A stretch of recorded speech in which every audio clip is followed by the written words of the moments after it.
Well, hello, friends. Welcome back to Quarantine Talk. It's pretty cold out here today, but I got my jacket on, so I'm a bit more prepared. Um, Today, I thought I would answer a question that I get all the time on this channel, which is, "Hey, Andreas, what do you think about this programming language? Or that programming language? Or this programming paradigm? Or that programming paradigm? And this library, that library, so on." Um, and To be honest, if it's not about a language that I don't use frequently or have used a lot in the past, then I don't really have a mature opinion. And my opinion is not really worth hearing, even if I try to make one. And I think the world is full enough of like half baked, uninformed opinions already. And like I don't need to go uh, running my mouth about things that I don't really understand. Um, But when it comes to languages that I have used a lot, I've used a lot of C. And I will say about C that I think it's not very responsible to use C when there are so many clearly superior alternatives, and you can pick and choose really. But C is really like assembly language at this point, and it's a language that's not interested in helping you.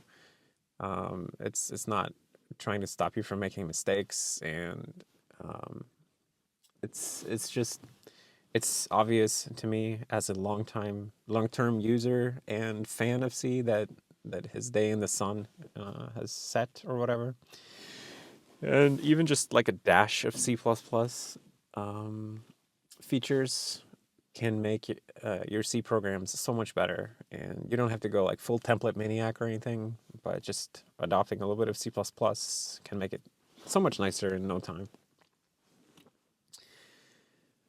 Um, but you can also switch to any of the other new contenders, right? Like you got Rust, which a lot of people are excited about, and you got Zig, which I guess I like the idea of Zig a lot, and I like that Andy is putting himself out there, and um, he's he's like um, he's like clearly a guy who's doing his best and trying to realize a vision, and I have a lot of respect for that.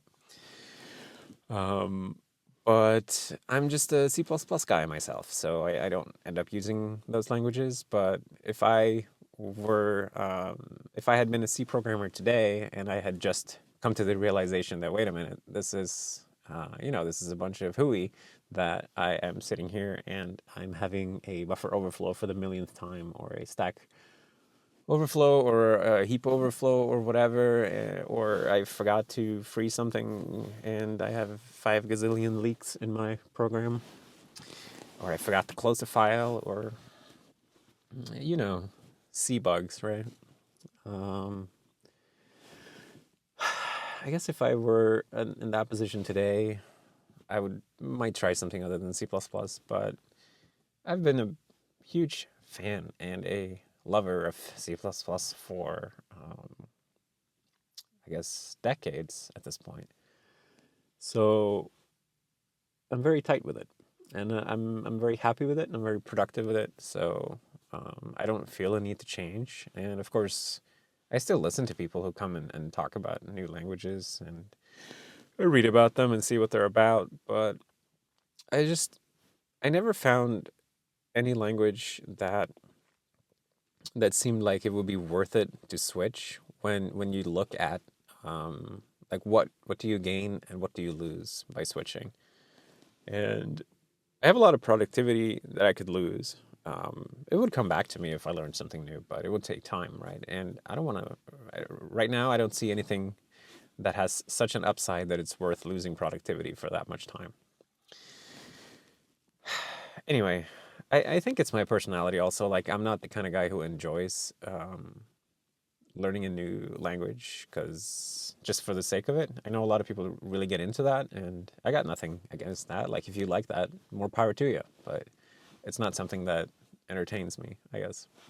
I like building things. I don't like learning new tools. And this is something that's true for me. I'm not sure it's true for everybody, but for me, I'm the kind of guy who I need to get really good at the tools that I have. And I think that I'm better off if I get really, really good with my tools instead of keep switching out my tools for better tools whenever better tools come along, or potentially better tools, the promise of better tools. But probably a lot of people are different. I don't think there's any one true right way to do these things.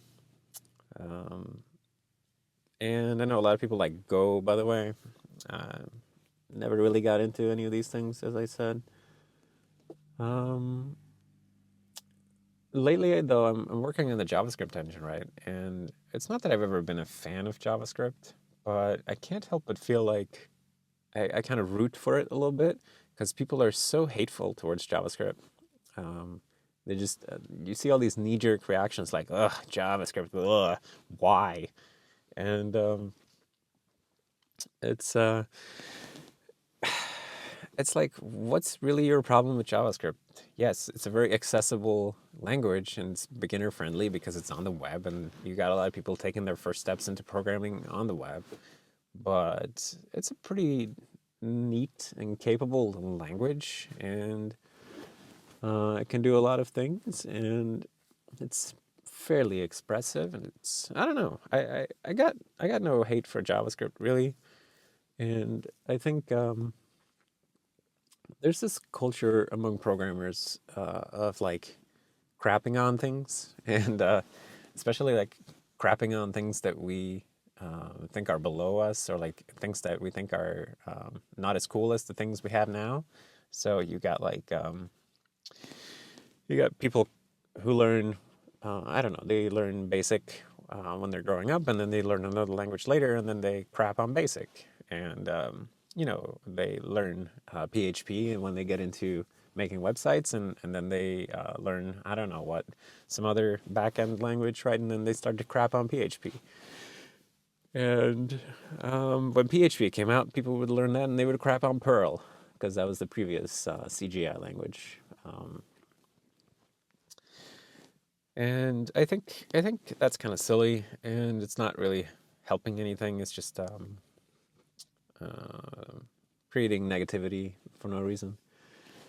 And I got nothing against JavaScript, but I'm not very productive with it. But learning about it now, while implementing it, I'm getting some respect for it actually. I see that it does make sense the way that it's structured, and I can't help but like the prototype inheritance thing. It's very nifty. The fact that you can extend a prototype after the fact, very cool. I think. Um, anyway, I guess what do I think about other languages? I don't think about them. I don't have opinions about them unless I use them. And I think C++ is an amazing language. I love it, and I think it has a lot of flaws and a lot of things that could be better. And there are certainly a lot of things that C++ could learn from other languages. And I hope that the people who are the stewards of C++ that they, do their job and take the great things that other languages come up with and absorb them into C++ in a way that makes sense for C++. And I trust them, and I think that they will do that over time. And I don't mind waiting for these things. And I think I think the language is going in a good direction. Maybe there's a bit much new things happening in the specs, but if I get modules and they work as advertised, I think that's going to be pretty cool.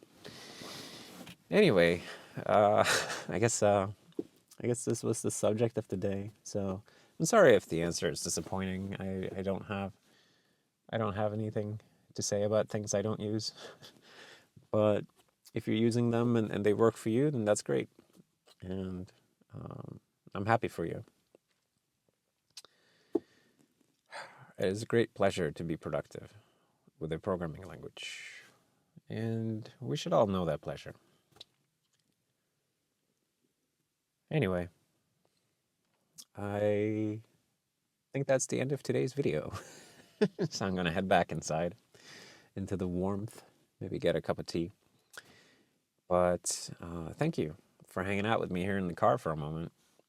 Uh, it's it's just getting weirder out there, but we're gonna keep going one day at a time, and I guess I'll see you next time. Bye.